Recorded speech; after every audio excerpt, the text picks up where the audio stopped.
And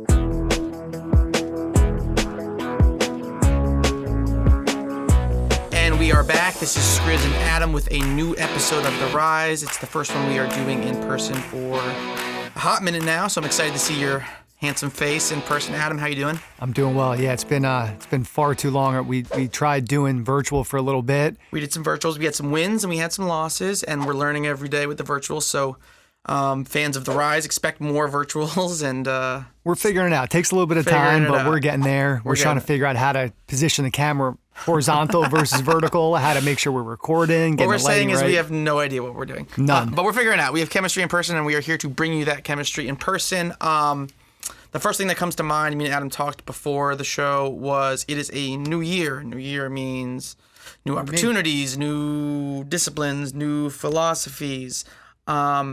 Adam, what are your thoughts with you and we want to make this a personal episode. What is going on with you in the tangible sense in 2022 as a businessman and entrepreneur, and what is going on with you philosophically and mentally in 2022 as an entrepreneur? Or is this question? Really good Thanks. question. Wow. Thank you. Wow, I'm on a roll. God, you kind of threw me off on that one. So for me, the biggest thing that I want to focus on, so at the end of last year, I spent the whole time traveling. So I went from Florence to Switzerland, and then I came back to New York for the holidays.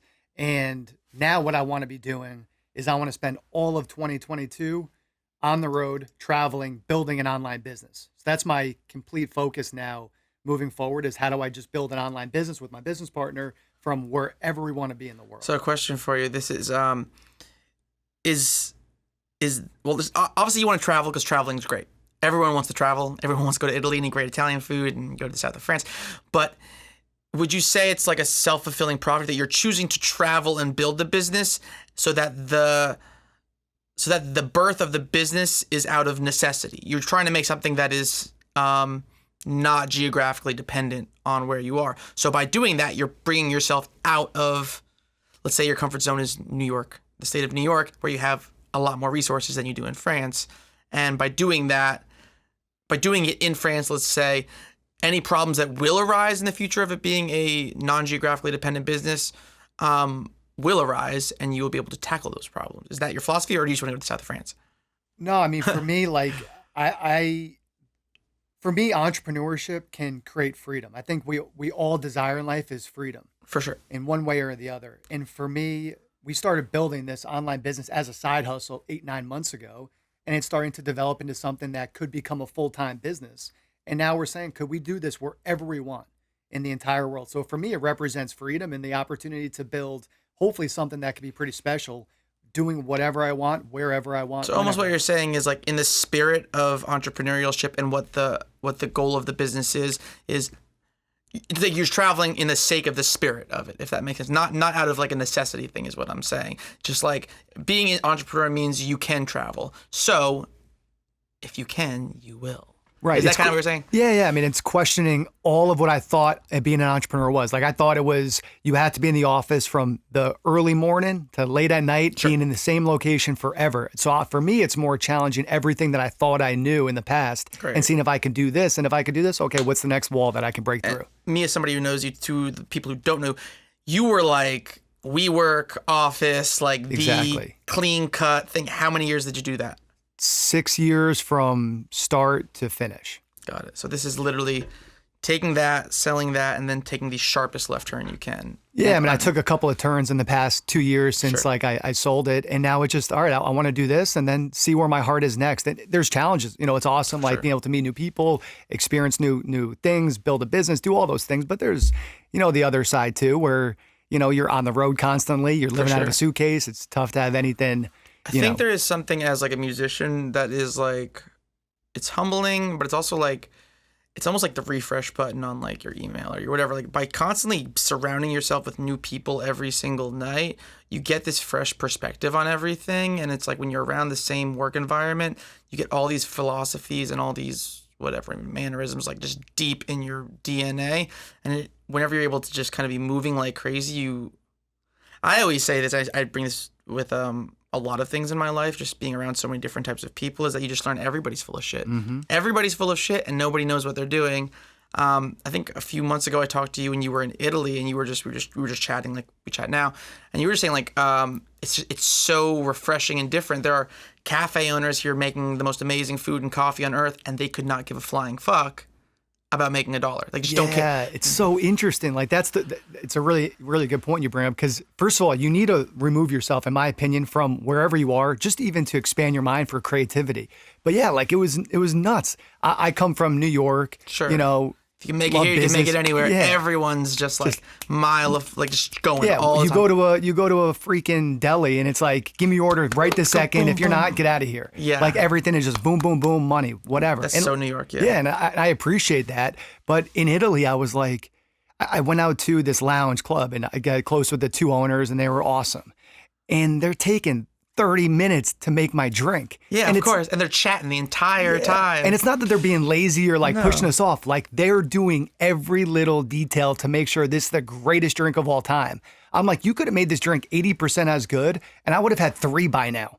And you would have made triple the amount of money, but they don't even care. Then they're out there dancing, having a good time, eating their sandwich, smoking their cigarettes, having a glass of wine. Just what matters to them most is not about making every penny. It's about just enjoying life and making sure that everybody else enjoying life. Okay, so now that you've learned that as a nice Jewish boy from New York, and then you come to Italy and see that, which is the total opposite, has it impacted you at all in any? The answer could be no. I'm not gonna take offense.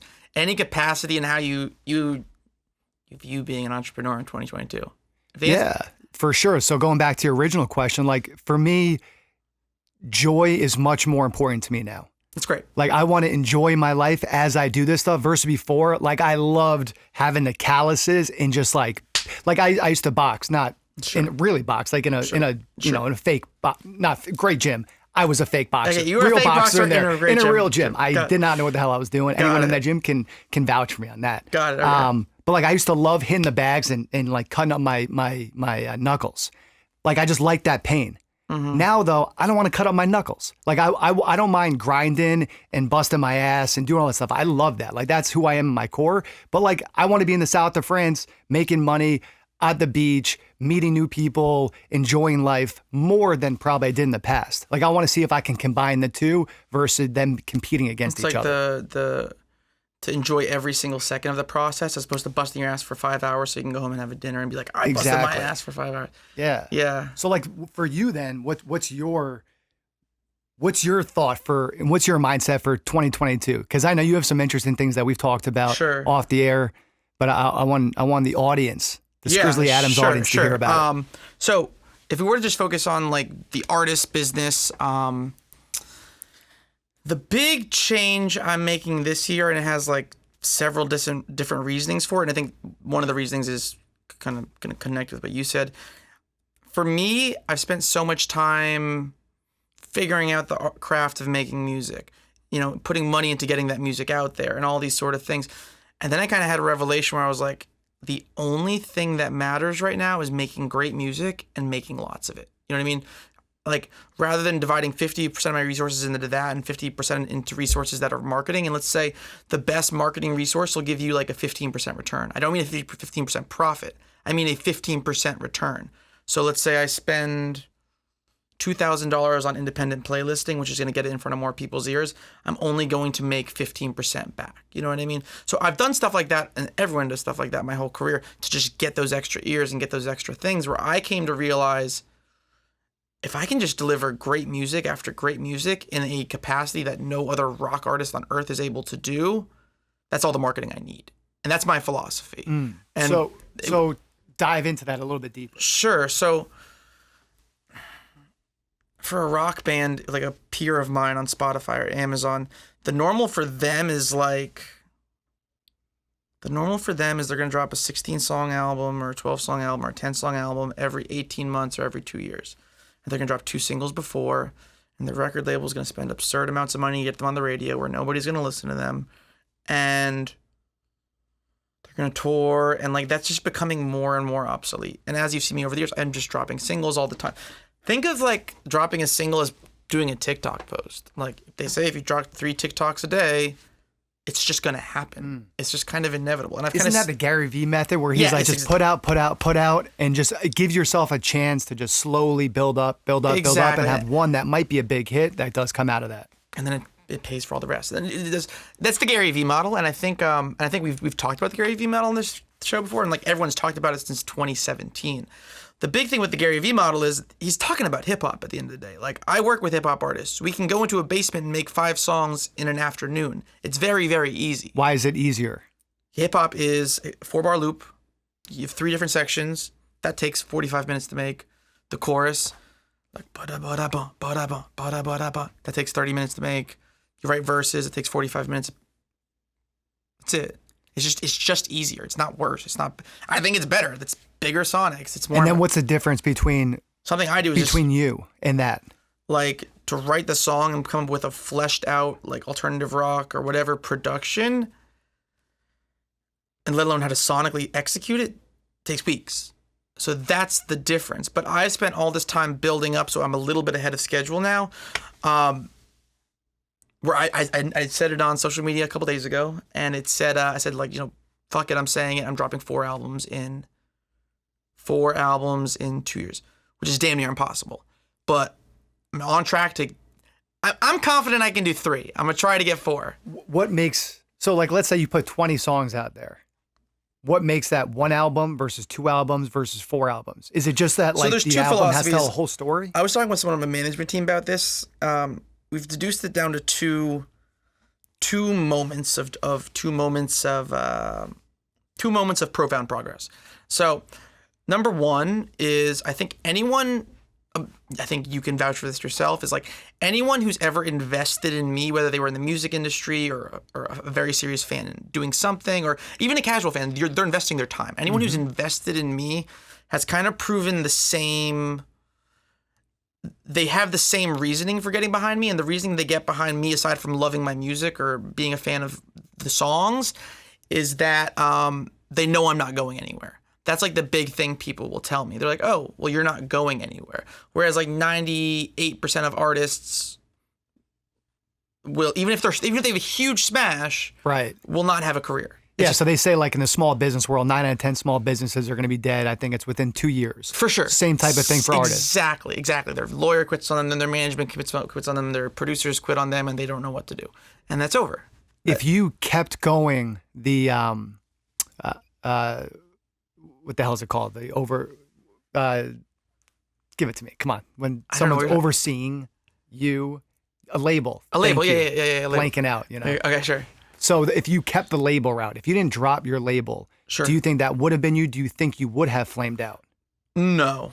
I think the difference between me is that I just always make music, and that I always find a way to make music. Is that because you love it more? That's because it comes from, it's not a business thing. That's definitely a passion thing. I just always make music, so I would find a way to keep releasing music. Would I be able to do 4? Like, sure. I've spent the last 2 years aligning, like, I'm making different deals with different people and strategize.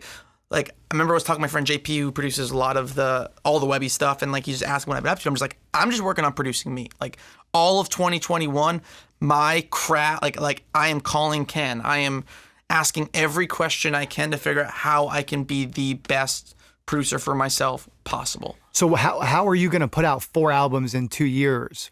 And why weren't you able to do that in the past? Are you just saying, I'm going to commit more this year, or is it, hey, I have such a fucking awesome backlog that I can pull from, or is it you know how to make songs better? What is it? It's a couple things. Number 1, it's by working ahead of schedule for like about 2 years straight, we now have enough of a backlog of quality music where my 3rd album, you've heard it here first, is totally written, like almost done being produced on my end. Like, it's there. You know what I mean?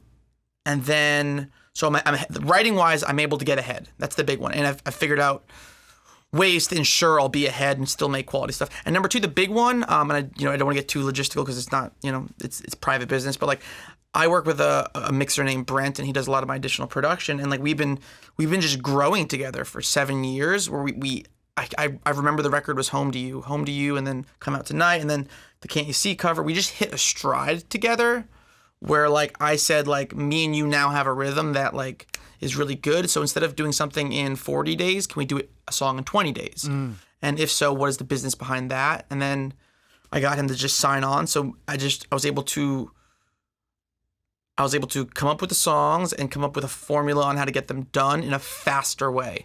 But again, that was like a lifetime in the making, just getting there. Sure. I had the production meeting yesterday, and I was just like, yeah, this feels like it, you know? This feels like this is the game changer. Like, this is the game changer. I want to get back to the original question, though.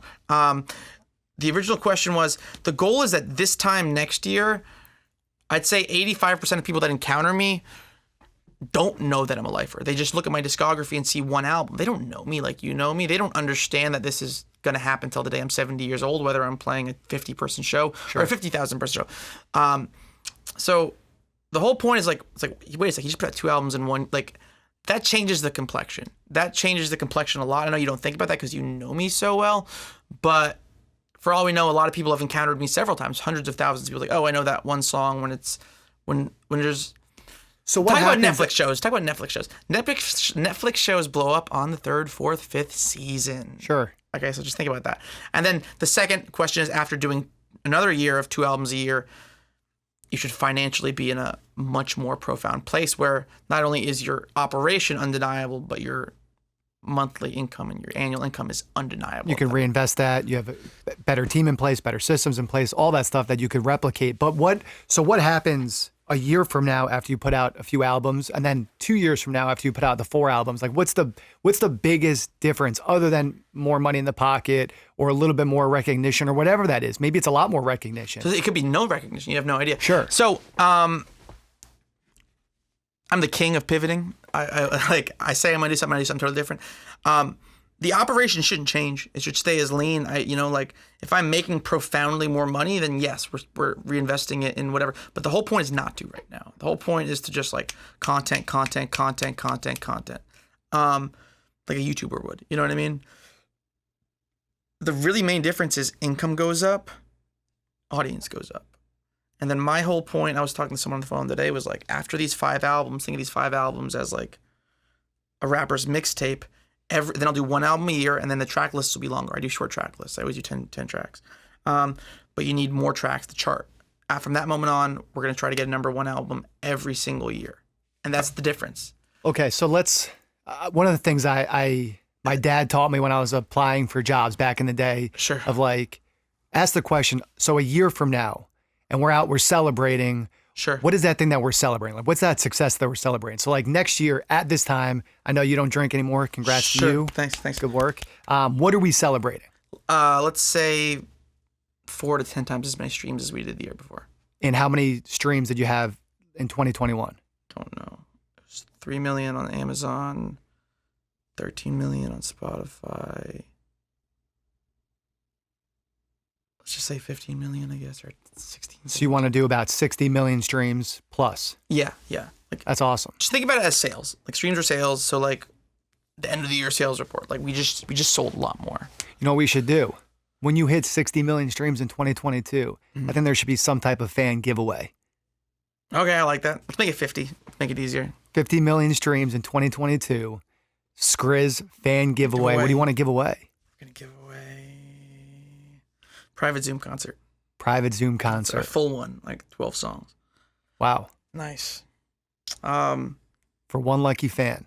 Okay, you heard it here first. Adam pressured me into it. I got you guys. Pressured me. I know what the people want. Yeah. So that's my main philosophy difference. My main philosophy difference is bulk up content. Don't worry so much about marketing. Don't chase any big wins. Big wins are going to happen on their own. You want to put out quality and assume and hope and expect, because it should. With quality should come results. If I can do quality at a rate that no one else has done before in my arena, it's going to sell itself. That's my philosophy. Right. Yeah. Okay, cool. So that makes sense. Now from a more of a personal standpoint, Sure. you know, I said I want 2022 to be filled a lot more with joy. I Sure. want joy to be mixed in with Sure. everything that I do. What about for you? So I don't think I was thinking that, but it's funny. I was leaving the studio yesterday and I was just like in such a good mood. I was just like, man, like everything's coming together. I was talking to a friend, just like I'm hitting a groove, and it wasn't like a conscious effort to be happier, but it was just like, man, you spend so much time learning how to make records and so much time getting to this point that it really is like, I don't want to say it's not like bliss. It's more just like, it's like fucking football. It's just like touchdown. Like, right. And I'm just feeling that way every day. I'm just feeling, That's awesome. I'm just feeling like we're in the studio working on this third album. I'm just like pacing back. I'm just like, the drums turned out good. Like, and I'm not trying to celebrate every big win, little win, but it's just like, the process is enjoyable. You know what I mean? And there is something about, it really is like a sports competitive. That's the way. I mean, if you're trying to put out 4 albums in 2 years, then yeah, it's like, I'm not here like lottie-dying and whatever and all the artistic bliss. I'm just like, this shit slaps. Roll, Let's go. Like, yeah, I'm But I do think up. that's important though. Like, because even though I do a lot of coaching and teaching of entrepreneurs, small business owners, and that's a big thing I talk about too, is like, we got to learn how to celebrate the success, because that's something I always did a shitty job of. Okay. I don't know about you, but maybe same for you. I feel like with a lot of people, like, we don't realize our small wins, and we all know, like, we got to enjoy the process. We all know that, but doing it and feeling is another thing. So the fact that you got bliss and you're happy after every small win, I think that's awesome, man. Yeah, I'm feeling really, really good about this. And I think, and that probably comes out in your music too. That probably comes out in your branding. That probably comes out in everything that you do. When you're happy and you have that energy, people want to be around that. I think people like, can feel it. Kind of picking back off of that, like what's coming out in the music now, which wasn't really planned, was that like I said, like I'm doing almost everything by myself for these next couple albums, and I've worked to get there, which was very difficult. And I think what came from that, and I actually was talking to Ken about this on the phone the other day. I was like, man, I was just like chatting with him. I was like, man, like I'm just able to just like bang out a song by myself, like. And I was just like, and it feels great. And it's just like, well, the best thing about it is like, it's just, for better or worse, that's your most authentic self. That is your most authentic self. So you're getting the most authentic me every time. And there's a part of me in the back of my head, it's like, man, I really hope this album doesn't flop, because that's the most authentic me there is. But it's like, but no, that's the most authentic. Like, right. Like even if it is worse in sales and you do 3 of them, you're going to get more people that are more aligned with who you really are. Aligned with who you are. Yeah. So I'm really excited about that. And so do you think old music or old albums that you put out maybe were not as aligned to your most authentic self? I don't think I knew who my most authentic self was, and right. I wasn't capable of pushing forward my most authentic self. So in that moment, it was my most authentic self, right. if that makes sense. This is just dug deeper. The details are a little more, there's more, the devil's in the details are just more details, I guess. Any, before we wrap up, any Sure. last thoughts that you want to give to the audience for Sure. them for 2022? 2022. Give us some wise words. I think I said this. I was talking with Adam right before this. How I was like, I think I hide a lot of things I have going on, just not to jinx myself or if it bombs terribly. But I had a long talk with my full team, and I said, like, this is the we've had this long sprint to album, long marathon to album 1, and a little quicker to album 2, and now we're moving album, and then we're speeding up and we're speeding up and we're speeding up, and then it's like everyone wants this aha moment, and I said, skrizzlyadams breakout year will be like 2026, 2027, 2028, like that. I know you all want it to happen now, but just trust me. I know the economics of it, that I can afford a breakout year in 2026 and 2027 and compete with all the biggest in the world that are literally be 10 years younger than me. And the difference is I will own everything, and I will own a back catalog already bringing in all of it. So it's a long play. Just keep rallying with me, and I promise you won't be disappointed with the music.